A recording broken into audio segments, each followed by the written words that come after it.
طيب هفترض ان انا عايز اخلي ده سكرين زي ما هو عادي جدا، واخليه مثلا وليكن 20-30%.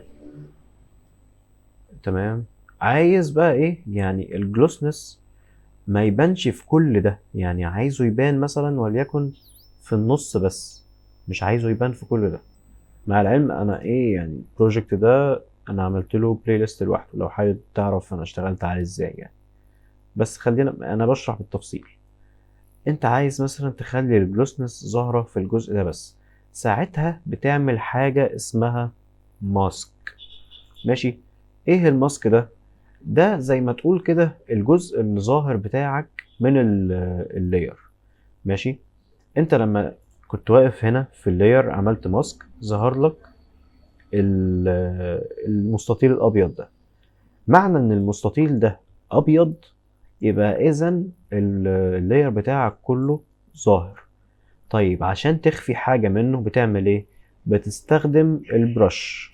تك على حرف البي بتستخدم برش. البرش دي بتكبرها وتصغرها بحرف الدال والجيم.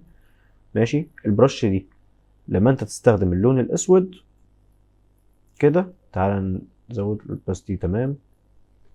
تعال نكبرها مثلا شوية كده ونزود ده عشان التأثير يبان. لما انت بتستخدم اللون الاسود ده في البرش بيخفي الايه اللاير بتاعك. ماشي. فاحنا مثلا هنا عايزين نقلل الافكت ده، تعال نخليه مثلا 30 زي ما كان. عايزين نقلل الافكت ده من مثلا الحواف اللي هنا كده، فهنعمل كده. ماشي. بحيث ان هو يظهر لنا في النص بس. وطبعا انت بتقلل وتزود الاوباستي بتاعت البرش بتاعك حسب ما انت ايه عايز. ماشي. لو جيت شغلت ده وطفيته هتلاقيه فعلا ظاهر لك في الجزء اللي في النص ده بس. ده المكان اللي انت عايز تبين فيه الجلوسنس. نفس الكلام تقدر تعمله في اي تشانل تانية. طيب ولو انت دلوقتي عايز تاخد نفس الماسك ده تنقله للجلوسنس اندايركت، هتعمل ايه؟ تك على الت، تعمل اسف هولد على الت وتمسك ده تسحبه هنا، هتلاقيه خد لك نفس الماسك ده هنا. يعني انت لو جيت شغلت اللاير ده هو دلوقتي على النورمال، هتلاقيه برضو بيشتغل في الجزء ده بس هو دلوقتي على ايه؟ على النورمال. فاحنا عايزين نخليه سكرين ونقلل تأثيره هو كمان مثلا شوية، نخليه كام؟ 30%. كده هو بيشتغل في النص بس. لو جينا زودنا كده هو تأثيره باين في النص بس.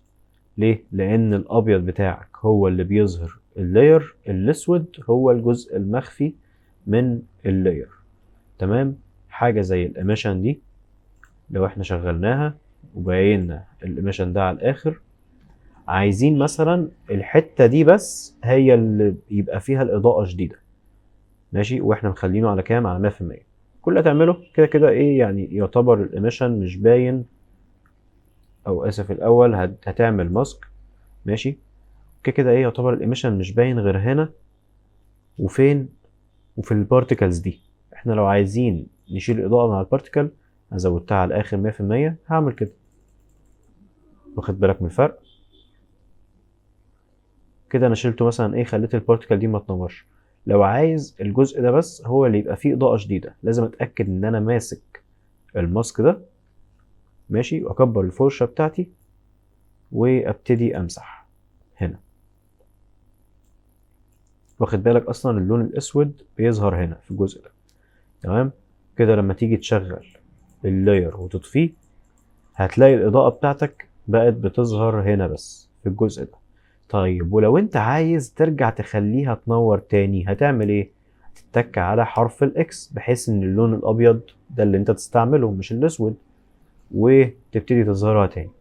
بس موضوع بسيط جدا، ابسط مما تتخيل.